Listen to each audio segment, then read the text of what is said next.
Welcome to Montenegro. This is just over the border. We are here on this amazing country now. It's a NATO country. It's the most advanced country of the all Balkan countries in terms of European Union, and it's very much a pro-European country, and it has deserved to be fully into the European Union in 2024 together with Albania and North Macedonia in one big fast-track integration.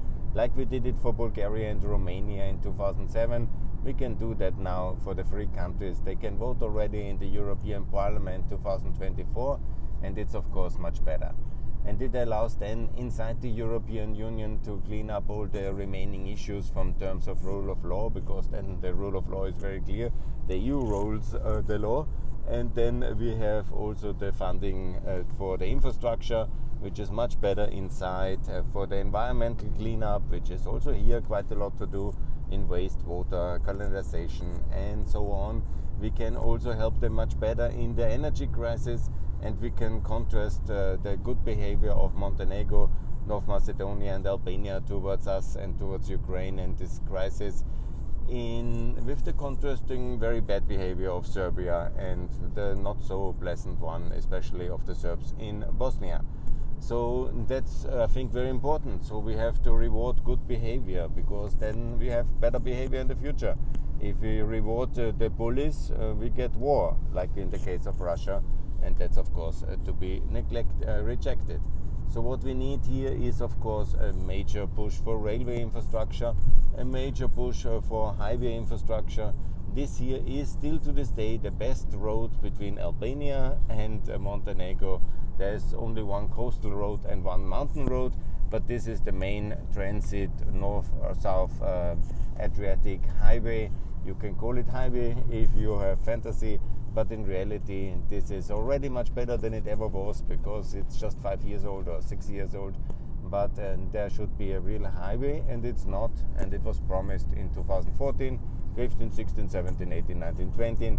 And I repeat that Mr. Putin's bridge, which in the meantime is already destroyed, was built much faster than we built normal roads here. And here we have the Škada Lake. It's of course a lot of illegal fishing, even with dynamite going on here in this lake, because we are not in the EU. And we lack the regulatory powers and access to these countries to impose European regulation and the attached benefits, because even when some of it might be over-regulated, in general it's of course decent regulation for the people and the businesses. And then of course the enforcement requirements are also working inside the European Union. Here this amazing cultural and natural heritage, this lake is of course under danger, because of course it's a lot of overdevelopment here, and that's not very good. Now we are entering the hills, we're crossing the hills which are separating Albania and Montenegro, and now I call why we have a border.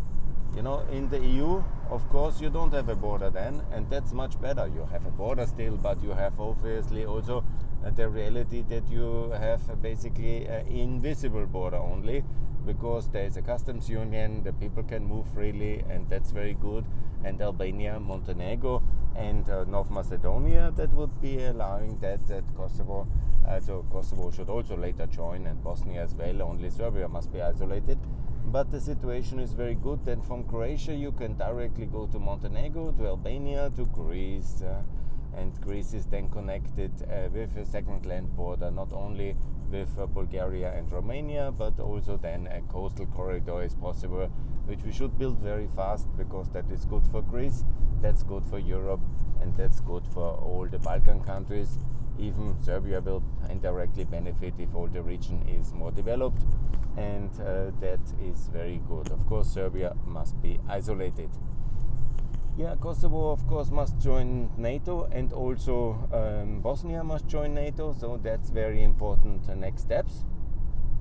And I will continue to publish at my next press conference in Graz to talk exactly about that one.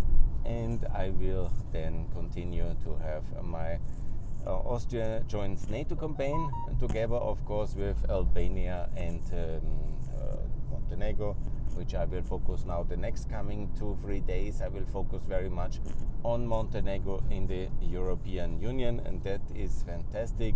Of course, it's the most advanced, and a bit everybody is backing on Montenegro, because Albania and North Macedonia still are not as developed as Montenegro is already, so that you can be seen unfair. But of course, they also in Montenegro benefit when there is a connected land corridor along the Adriatic countries, which is in the European Union, and basically all the countries are lifted upwards towards higher levels of prosperity. That's good for everybody.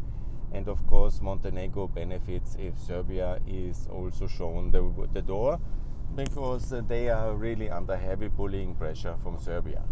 I don't understand exactly why the Prime Minister here is so pro-Serbian. He's supposedly from the Green Party. I'm not very happy about it. The last recent scandal was to a firing of the Secret Service chief, who has done so much in recent years, especially when he wanted to implement razzia against the Russian-led interests here in Montenegro. Then he was fired. That's basically the idea, the concept which many analysts think, and of course that's very deeply problematic.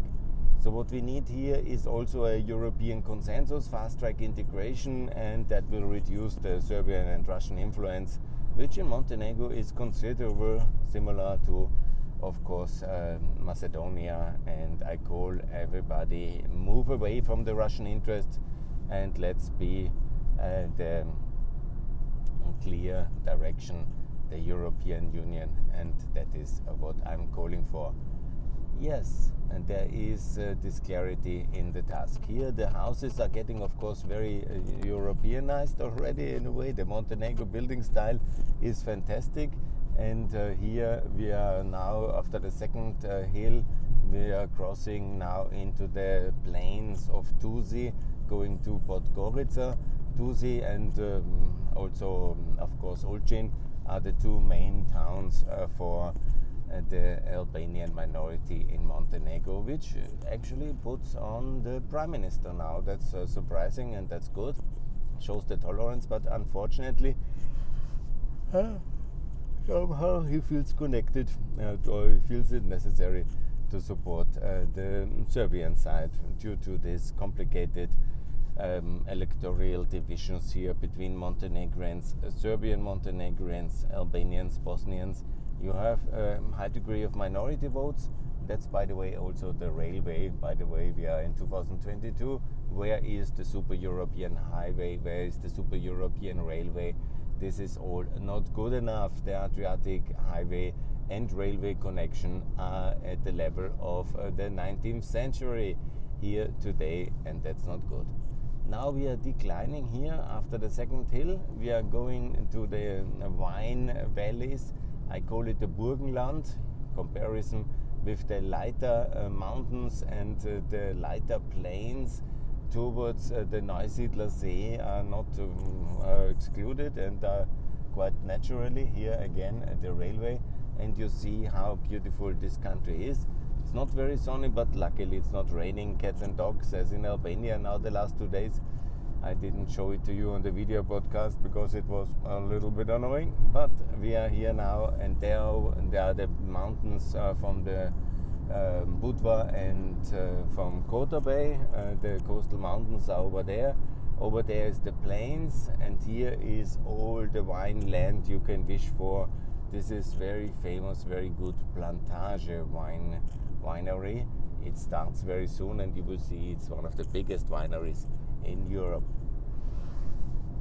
I'm a bit tired, but I'm very happy, and I'm looking forward to, you see, for example, Treshaj, that's a typical Albanian name, and these villages here have always Illyrian Albanian origin until Tuzi, and even in Podgorica a lot of people were obviously very much Albanian, but they are no longer. They are now culturally assimilated, and of course now gradually everybody is rediscovering his and her Albanian roots here in the region, because the future is very good for the Albanians in this region under NATO and American protection, they will be very successful in the coming years. Yes, this is how Tuzi looks, this is how a truck looks from the back. I will not bother you with more. I will show you then the city in the coming days, and I will keep you posted for my activities here in Montenegro, which very urgently must be in the European Union, and we are fools to reject it. I will show you a lot of the beautiful videos, and I hope that you will enjoy them. Thanks a lot for watching, and more to come from Pax Europiana. Bye.